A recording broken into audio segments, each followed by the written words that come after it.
Hi, everyone. Glad you could join us for the devotion today. My name is Brent Fitzpatrick. If we haven't had a chance to meet, I hope we can do that soon. During the stay-at-home time, we were doing Kid Town at home, and one of the lessons that we went over was courage. And our family looked at Deuteronomy chapter 31 and verse 6 as a verse that helped us understand more about courage and the elements that go into courage.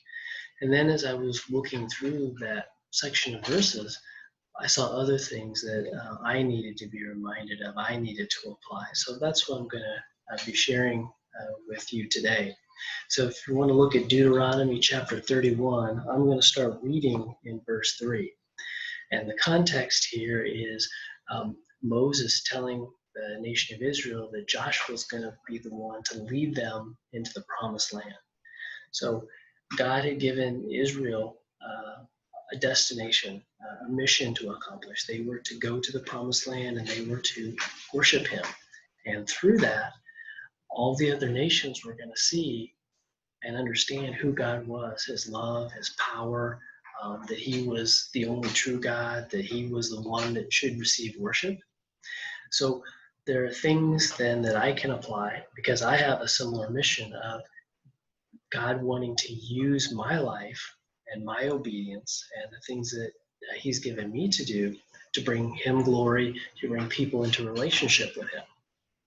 So with that in mind, that's how I approached these verses as I was looking at them. So verse 3, and the Lord thy God, he will go over before thee, and he will destroy these nations from before thee, and thou shalt possess them. And Joshua, he shall go over before thee, as the Lord had said. So God has given them a promise.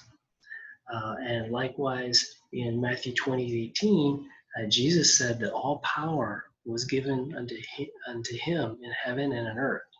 And then he gives us the command to go and teach and preach, right? To win people, to make disciples. And so likewise, I see that that's what Moses is reminding them of God's promise that they need to fill out, and also that there's a leader. There's somebody that I need to be following as I'm carrying out that mission. And so in this time of, even though we've been separated for a while physically, we still need to stay united on what the mission is and behind our leaders and how we're moving forward. So that's what I was learning from that verse. And then verse 4, and the Lord shall do unto them as he did to Sihon and to Og, kings of the Amorites, and unto the land of them whom he destroyed. So here I see that Moses is reminding them of past victories, of past times when they've seen God work on their behalf. And, all of us have some aspect of seeing God work.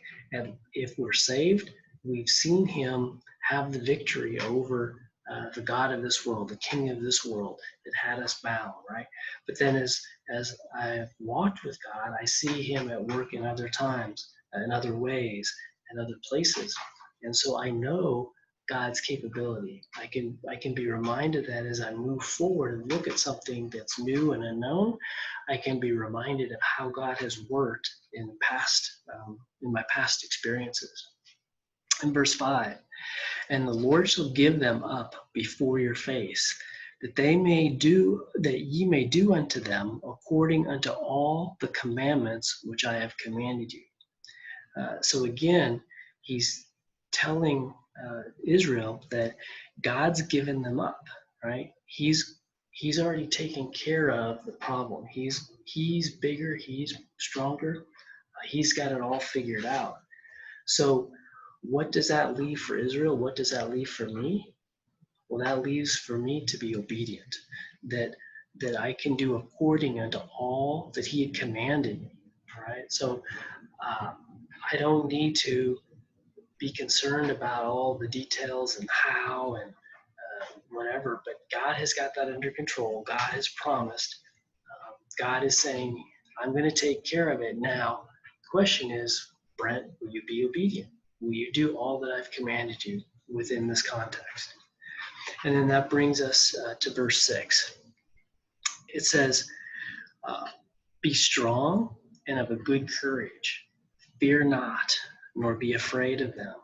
For the Lord thy God, he it is that doth go with thee. He will not fail thee, nor forsake thee. So God is reminding them that there he's telling them to be strong and of good courage, right? To not be afraid. And it's sourced in nothing in themselves. It's not sourced in because, Israel, you're so great and you're so strong and all this. So what I can see from that is that my courage needs to be sourced in the fact that that thy God, he it is that doth go with me, right? And he will not fail me nor forsake me. That's where my courage is, right? And I can have that holding on to that promise, holding on to those past, how he's worked in the past, and I can be confident. I can have that courage. I don't have to be afraid, even though the situations that we're being faced with are very different. Things are changing. There's new rules. There's new problems that are causing things. But I need to stay focused on what God has commanded. I need to follow through on where the leaders who are engaged in that vision are taking us, and then I need to make sure I'm obedient. So he's telling this to the nation, right? It's not an individual; it's the nation needs to do it. So likewise, it's not just me that needs to do it. I need to stay connected, right?